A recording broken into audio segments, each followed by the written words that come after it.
Et bonjour à tous, c'est Fanny pour la Chambre ludique. Aujourd'hui, je vais vous parler de site. Puisqu'on a vu sur les vidéos précédentes les ressources, donc les ressources qu'on avait vues ici, les blés également, les pétroles, le bois, et on avait également fait le déballage des super pièces en métal. Voilà. Donc, aujourd'hui, on va faire une petite vidéo de présentation rapide. Alors, quand je dis rapide, j'espère que ça sera vraiment rapide parce qu'il y a pas mal de choses à dire sur le jeu qui est super et qui est expert. Donc, du coup, il n'est pas forcément si compliqué lorsqu'on y joue au final. Mais par contre, voilà, il y a plein de petits points de règles, de choses à savoir. Alors, je ne rentrerai pas dans les détails, c'est juste pour vous présenter le jeu. Donc, Site, en fait, c'est un jeu 4X, ce qu'on appelle. C'est un jeu, c'est-à-dire où on va faire de l'exploration, de l'expansion, de l'exploitation et normalement de l'extermination. Bon, des combats, autrement dit. À savoir que dans Site, la partie combat est pas trop présente. C'est-à-dire que si vous cherchez vraiment un jeu de guerre, il faut vous tourner vers un autre jeu parce que là, les combats, il va y en avoir peu et ça va être surtout, les armées vont être surtout là, on va dire défensivement, pour un petit peu faire peur à l'adversaire. Et vous ferez peut-être 2-3 combats, voire un peu plus dans la partie, mais guère plus. Voilà, donc ça, il faut le savoir. Alors, dans Site, on est dans les années 1920, donc après la Première Guerre mondiale, et on est dans l'Europe de l'Est. Mais on est dans une réalité alternative en fait, dans laquelle la guerre ne s'est pas passée qu'avec des soldats, mais elle s'est passée avec des soldats et des mechas. Les mechas, ce sont ces machines-là. Donc là, c'est pas du tout à l'échelle, bien sûr, mais il faut s'imaginer que c'était vraiment des énormes robots, bien plus grands que la taille humaine, et qui ont aidé les armées à faire la guerre. Voilà. Aujourd'hui, la région de l'Europe de l'Est est un peu en friche.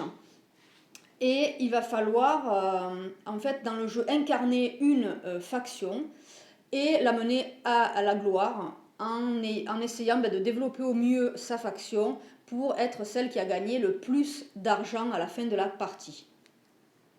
Alors, pour arriver à gagner le plus d'argent à la fin de la partie, on va faire plusieurs actions et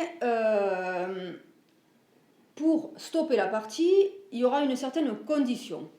Alors, avant de voir les actions du jeu, on va voir comment on arrête la partie. Alors, la partie s'arrête lorsque vous réussissez à faire 6 objectifs. Donc, les objectifs, vous les marquerez avec ces petites étoiles que vous avez là. Alors, les objectifs, je ne sais pas si en vous montant un petit peu, on les voit. Voilà, alors les objectifs, en fait, ils se trouvent ici. Vous avez plusieurs objectifs, vous en avez 1, 2, 3, 4, 5, 6, 7, 8, 9, 10. Donc vous en avez 10 et vous devez en faire 6 sur les 10. Vous pouvez en faire qu'un de chaque. Et par exemple, vous pouvez avoir un objectif si vous avez réalisé votre objectif caché personnel, si vous avez gagné un combat, si vous êtes arrivé tout au bout de votre piste militaire. Voilà. Bon, ça va être des conditions de...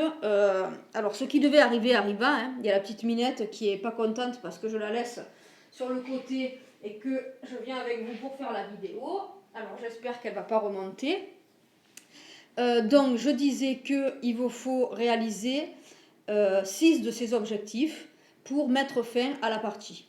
Lorsque la partie est terminée, on va compter les points et je vous expliquerai ça juste après avoir un peu expliqué le tour de jeu. Donc, il faut savoir que dans Site, vous allez avoir des personnages. Alors, vous allez avoir des petits ouvriers. Ces ouvriers-là, ils vont uniquement servir à produire des ressources, à fabriquer des mechas et à construire des bâtiments. Ensuite, vous aurez votre héros. Donc, tous les héros sont différents, hein, puisque vous pouvez incarner... Alors, je ne sais pas si on le voit bien, non, voilà. Tous les héros sont différents et vont incarner une faction particulière. Donc, votre héros, lui, il va participer au combat. Il va faire des rencontres. Faire des rencontres, c'est quoi? Eh bien, vous voyez, il y a des hexagones où vous avez ce petit jeton.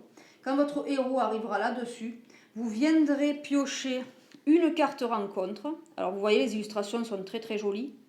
et vous allez résoudre une de ces 3 possibilités. Voilà. Et après, ben, la carte est défaussée et on ne peut plus faire de rencontre à cet endroit-là. Et dernière chose que peut faire le héros, il peut gagner une carte usine quand il va à l'usine. Alors l'usine, c'est quoi? C'est cet hexagone-là.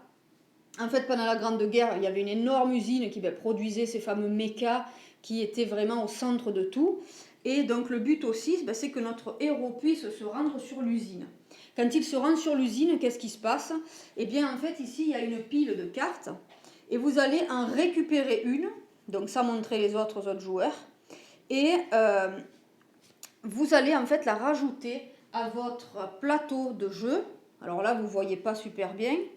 Alors je vais peut-être décaler ça et mettre le plateau de jeu ici. Comme ça, vous le verrez peut-être mieux. Voilà.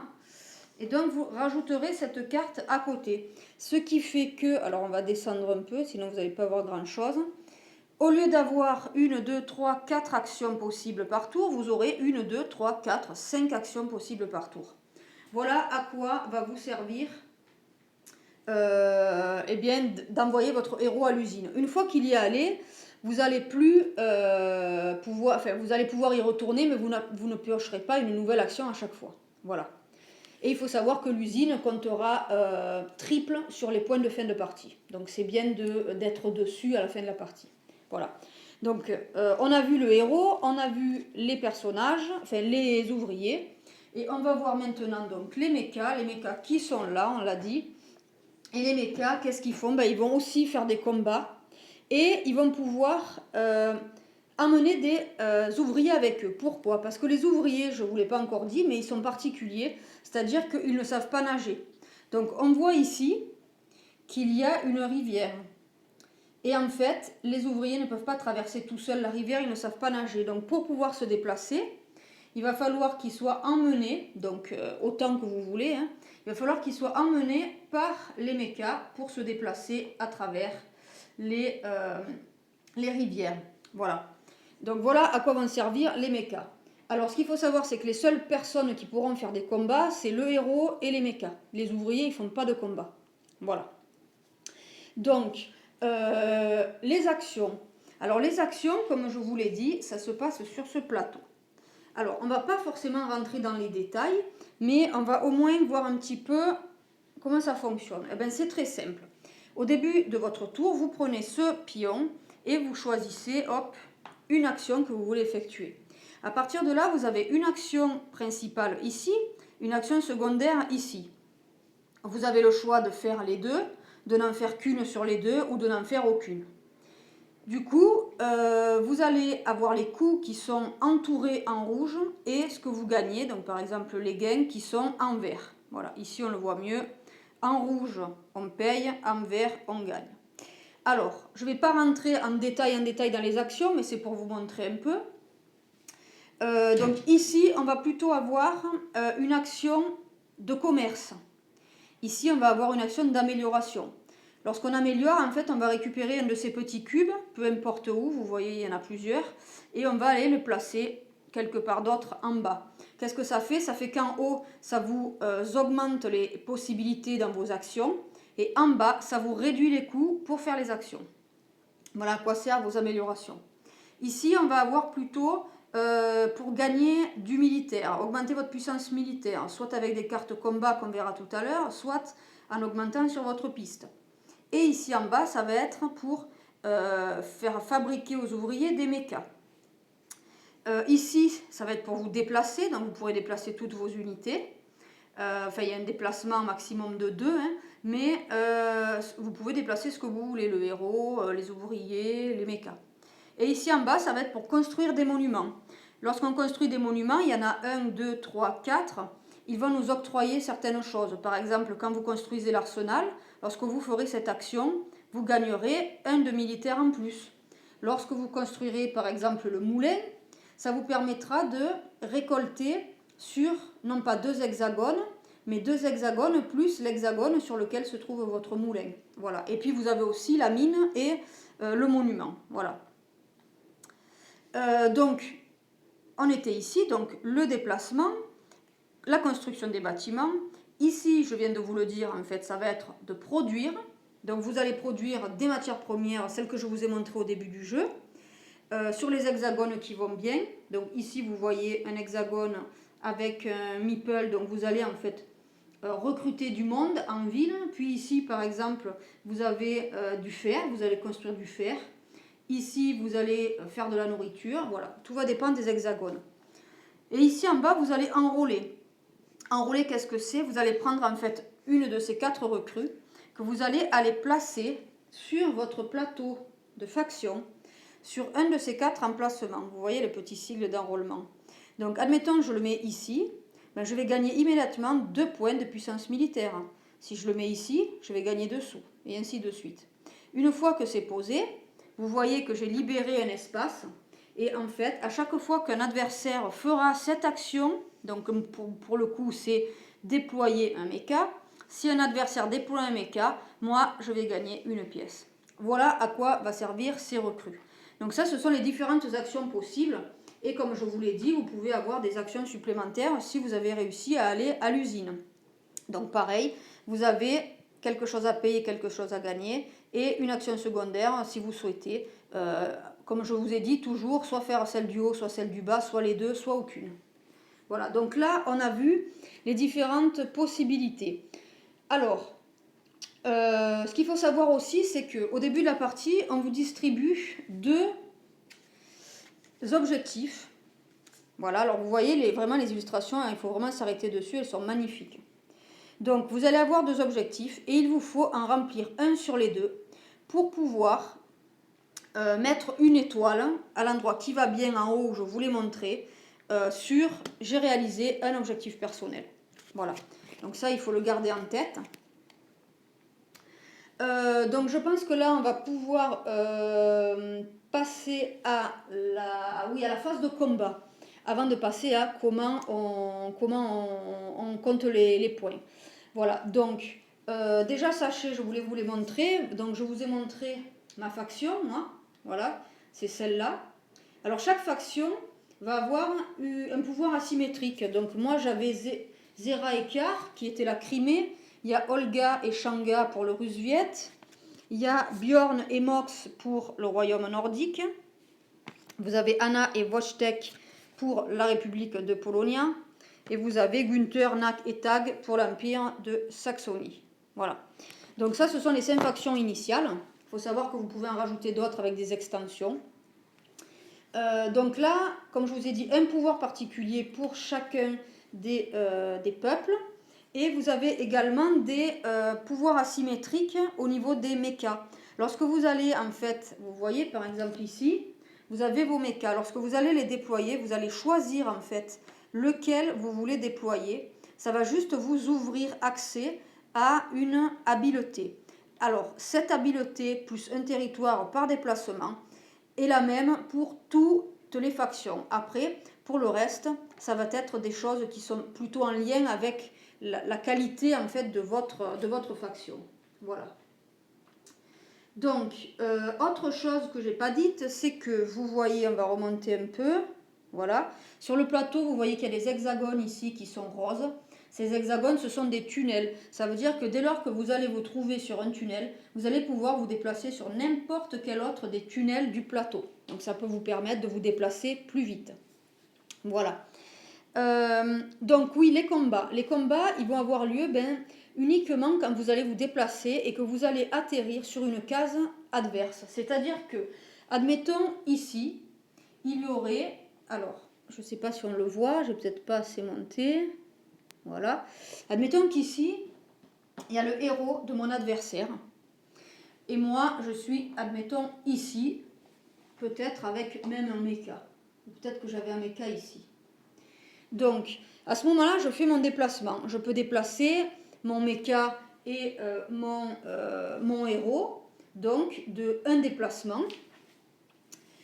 À ce moment-là, comme je peux déplacer 2 unités, je vais emmener peut-être mon héros et mon mecha. À ce moment-là, une fois que j'ai fini tous mes déplacements, qu'est-ce qui se passe? Eh bien, comme je me retrouve sur une case où il y a un adversaire, il y a un combat. À partir de là, comment se passe le combat? Déjà, on va utiliser ces petites roulettes-là. Voilà. Donc chaque joueur en a une. Vous voyez qu'on peut aller jusqu'à puissance 7. En fait, sur le plateau, vous allez avoir ici une piste de puissance sur laquelle vous allez pouvoir monter, descendre, etc. Et en fait, admettons que je sois à 9. Je ne pourrai jamais utiliser plus que 7 sur cette piste de puissance. Mais je vais pouvoir ajouter des cartes combat qui pourront me permettre de gagner plus de points. C'est-à-dire que par exemple, je me dis, bon, ben, de toute façon, je peux utiliser que 7. Bon, je vais quand même garder un en plus, on ne sait jamais. Puis je vois que l'adversaire, il n'a pas l'air d'avoir trop de puissance, etc. Allez, je vais choisir 6. Mais tout ça, on ne montre pas à l'adversaire. Et qu'est-ce qui se passe? Sur le plateau, j'ai 2 unités combattantes.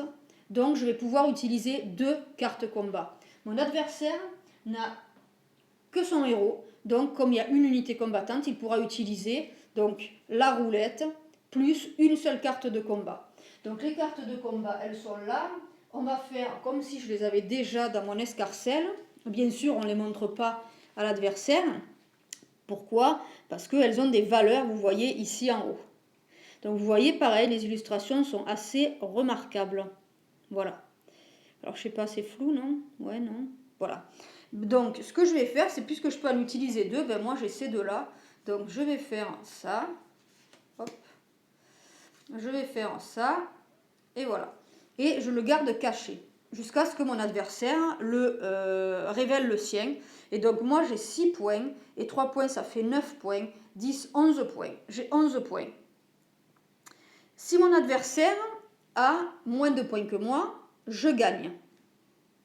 À ce moment-là, j'expulse ces unités combattantes sur sa base de départ.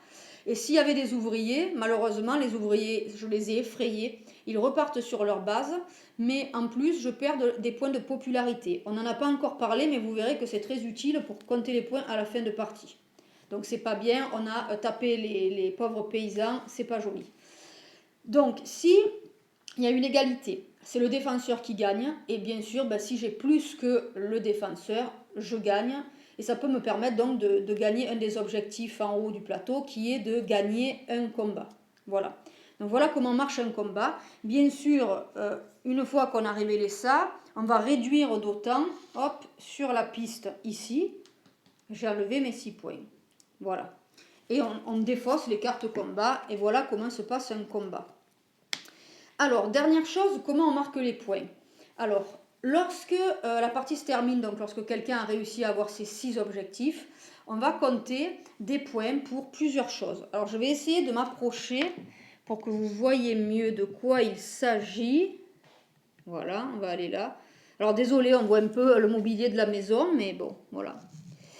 Alors, ici, c'est la piste de popularité. Vous allez gagner des points à la fin en fonction de l'endroit où vous êtes. C'est-à-dire que si vous êtes entre 0 et 6, vous allez gagner ces points-là. Quand vous allez être entre 7 et 12, les points là. Et 13 et 18, les points là. Donc, en gros, au plus vous allez être haute, au plus vous allez gagner de points. Alors, admettons que je suis ici sur 9. Ça veut dire que je vais compter 4 pièces pour chaque étoile que j'ai pu avoir. Donc, pour chaque objectif. Je vais gagner 3 pièces par hexagone que je contrôle à la fin. Je vais gagner 2 pièces pour 2 ressources, enfin toutes les 2 ressources que j'ai encore en ma possession. Si j'avais été plus basse, donc j'aurais gagné moins, j'aurais gagné que 3, 2 et 1. Et si j'avais été au-dessus, j'aurais gagné 5, 4 et 3. Donc voilà pourquoi c'est intéressant, même si on en perd par moment de la popularité, d'en regagner. Voilà. Donc, vous allez comptabiliser donc ces 3 choses-là, les objectifs, la possession du terrain et les lots de ressources. N'oubliez pas que l'usine compte pour 3 hexagones, donc ça peut valoir le coup d'être dessus à la fin de la partie. Et vous allez rajouter en plus des points pour cet objectif qui va changer de partie en partie. Donc par exemple ici, on va compter le nombre de monuments que vous avez construits à côté des hexagones sur lesquels il y a des rencontres. Voilà. Donc après, vous allez gagner des pièces en fonction du nombre de monuments que vous avez placés à côté des hexagones avec des points de rencontre. Voilà. Donc une fois que vous avez fait le total de ça, eh bien, celui qui a le plus d'argent a gagné. Voilà. Donc voilà comment marche la piste de popularité. Alors, on va revenir sur... Voilà, comme ça on voit un peu le plateau, c'est plus joli. Donc je voulais terminer là-dessus en vous disant qu'il y a quand même une particularité à Site au niveau des ressources, c'est que les ressources, quand vous les gagnez, vous ne les mettez pas à côté de vous. Quand vous les gagnez, elles restent sur le plateau. C'est-à-dire que par exemple, ici, on voit clairement, alors je vais un peu m'avancer maintenant qu'on peut le faire, vous verrez mieux le plateau. On peut, donc si je produis, par exemple ici, je vais produire un ouvrier et ici un blé. Donc je produis un blé ici et je produis un ouvrier ici. Enfin, je produis pas un ouvrier. Bon, allez, la minette, elle est encore revenue. Hop, on descend. Donc, excusez-moi, là j'ai recruté à la ville un ouvrier et j'ai produit un blé. Ces ressources-là, elles restent sur le plateau. Elles ne viennent pas avec moi. Si vous partez de l'espace, eh bien, quelqu'un peut venir vous les piquer. Sauf si vous vous déplacez. À chaque fois que vous vous déplacez, vous pouvez vous déplacer avec vos ressources. Ça évite qu'on vous les pique et bien sûr, vous pouvez vous déplacer avec le nombre de ressources que vous voulez. Mais ça, il faut y penser. Des fois, on oublie clairement et puis on s'en va, on va ailleurs. Et puis ben, quand on veut les utiliser, on se dit, ah ben tiens, c'est plus à nous, dommage. Bon, ou quelqu'un vient les piquer. Voilà, donc ça, c'est une petite particularité intéressante. Voilà. Donc, dernière chose sur Site, sachez pour les gens qui aiment jouer en solo qu'il y a un très bon automa, alors avec 4 degrés de difficulté. Vous avez des cartes du coup qui vous rappellent qu'est-ce qu'on peut faire avec l'automa. Et vous avez donc le fameux automa ici avec des cartes. Donc c'est un automa avec des cartes. Alors il est super bien fait, c'est un automa fait par Automa Factory, je crois. C'est ceux qui ont aussi fait l'automa de Wingspan. Donc l'automa est juste génial. Mais par contre, il va falloir une ou deux parties pour vraiment comprendre comment on déplace les personnages de l'automa. Voilà. Il faut quand même un petit peu rentrer dedans. Et après, c'est que du bonheur parce qu'après, justement, ça devient plus fluide et c'est génial. Voilà. Donc, dernière chose pour le jeu à deux, une petite astuce, puisque au début j'ai entendu dire oui, à deux, Site, c'est nul, bon, il ne faut pas jouer, il faut être à plus, machin, bon, pourquoi pas. Mais nous, on y joue à deux, et c'est vraiment très bien. Donc moi, on m'a dit oui, à deux, il n'y a pas assez d'interaction, tu te retrouves pas sur le plateau. Ben, en fait, la solution, c'est que si vous voulez qu'il y ait plus de combats ou plus que vous sentiez plus acculé, eh ben, il va vous falloir utiliser par exemple deux factions qui sont proches. En étant proches, vous allez vous développer et forcément vous allez arriver à un moment où vous allez vous marcher dessus. Alors que si vous choisissez par exemple deux, par exemple on utilise cette faction-là et la faction Rusiette rouge, elles sont tellement éloignées qu'effectivement le temps que les personnages se retrouvent, eh ben, il va y avoir un petit temps. Donc vraiment si vous jouez à deux joueurs, eh bien, ça va dépendre si vous voulez être un peu plus agressif ou pas. Eh bien, vous vous placerez sur des bases de factions différentes. Voilà, ça c'était la petite chose que je voulais vous dire pour le jeu à deux joueurs. Voilà. Je ne vais pas faire plus long, on est déjà à 23 minutes. J'espère au moins vous avoir donné l'envie d'essayer Site, parce que c'est un jeu qui est tout bonnement génial. Moi, j'ai mis longtemps avant de le découvrir, et je me demande même pourquoi j'ai attendu aussi longtemps. Voilà. Donc je vous dis à très vite sur la chambre ludique. C'était Fanny. Bye bye.